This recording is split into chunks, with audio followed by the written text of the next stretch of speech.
Hello everyone, welcome back to the Beginning Music Theory series. It's also known as the Beginning Music Technology series, but both go together so well in a music classroom that I just left it instead of making it a double T. You know, too many T's and you get a larger acronym. Anyway, speaking of shortcuts, by the way, today we're going to be looking at the different commands that are meant to speed up the editing process and common commands you can use inside GarageBand that make things a bit easier.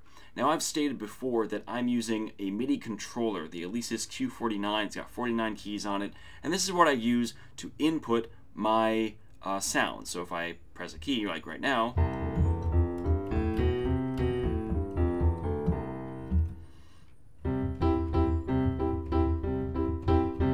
I'm using an actual piano, a 49-key piano that plugs into my computer via a USB.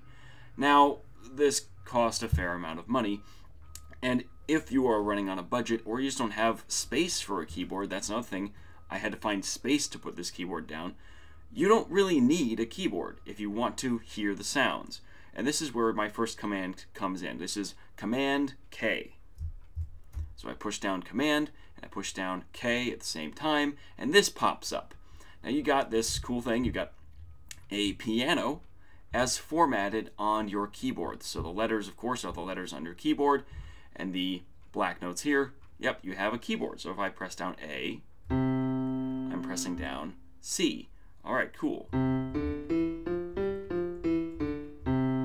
Now it's not nearly as comfortable as a piano, but it is functional. And for just getting started, when I first worked with GarageBand and recorded my first works, I was using this kind of keyboard. You get it done. It works. And for full functionality, this is really, really helpful, especially if you need to hear the sound that you're using. Say you're switching around sounds. Like I want to go to the synthesizer, I want to hear what this sounds like. I don't know what an analog fizz lead is. I got to hear it.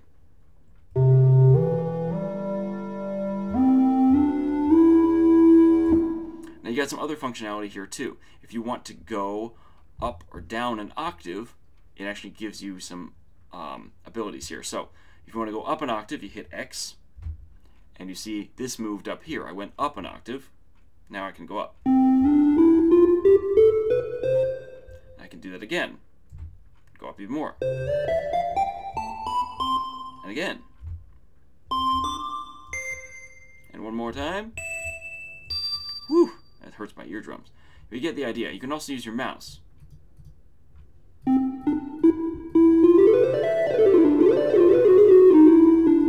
these are your black keys. You get the idea. Now, velocity is a little bit different. It gives us an average velocity. This is just an average impact. But we can increase it if we want. Higher velocity might change the sound. Not always, though. The highest velocity you can get to is 127. That's all you need to know for now. For some instruments, that really changes the sound.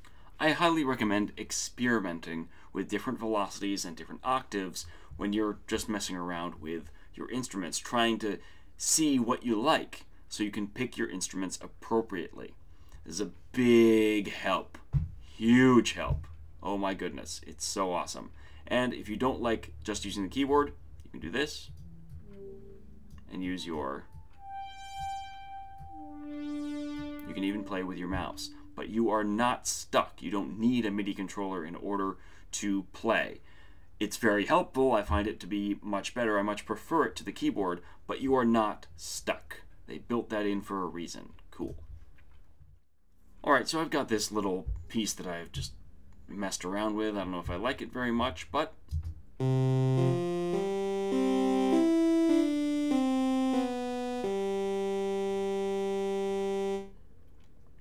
perfect. It hurts my eardrums, which means it's awesome. Alright, so say that I really like that. I've got it selected. Now we can use our word processing shortcuts. So I can hit Command C. I've now copied this thing. If I hit Command V, I paste it. Alright, great. Maybe I don't like it very much though, and I don't really want it there anymore. I could select it and delete it. Oh no, but now I miss it, and I think it should be back there. It should be back really, really. I don't like what I just did. Oh no. So I hit Command Z. Command Z will undo whatever the previous action was. Some programs save a lot of previous actions, and you can Command Z your way back pretty far.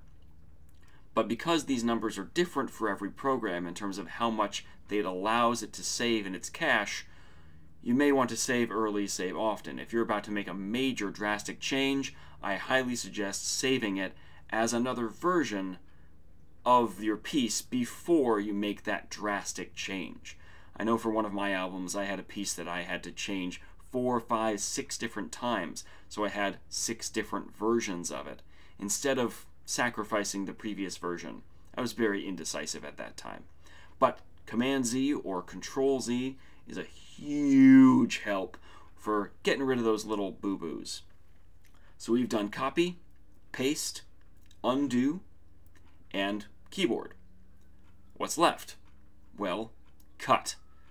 I don't want that thing there, I want it somewhere else. So I take Command X. Now it goes away from where it was. I'm going to select a different one, move the track, and set Command V, which is paste again. Now it's in that instrument. It's a very easy way to move what you want around without leaving a remnant, like a copy.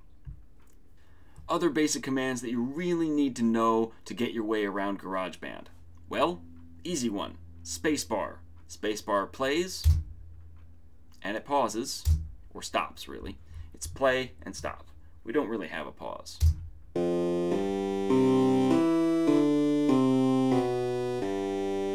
Ha! And I stop it. So say I'm working over here, I've done all that I want, and it's really cool. How do I get back to the beginning? Now I could click and drag, but why? I mean, there's got to be a faster way, right? We've got all these inputs. So I'm over here. All you have to do is hit return or enter. Goes back to the beginning. Very helpful command. A lot of people forget about it when they're first getting their way around GarageBand. Enter. Spacebar is play. It is also stop.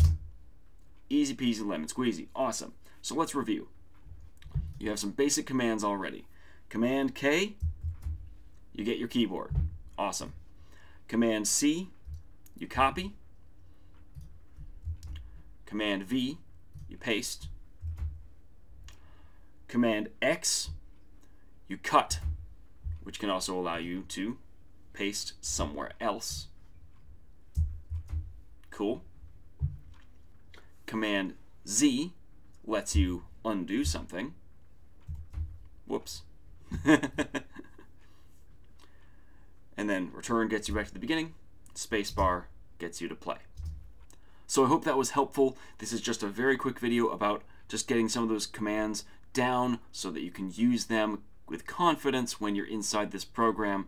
These commands are shared among multiple platforms and multiple programs, so it's just good to get a decent idea. I think the Command K, because this is a music input program, a DAW or a digital audio workstation, the Command K makes sense because you need a keyboard, you need a piano to show up. The Command K does other things and other functions of your computer. I do not recommend using it willy-nilly in every program you run into.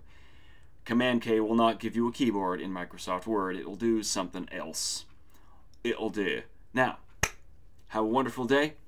Stay awesome, my fellow musicians, and I'll see you later.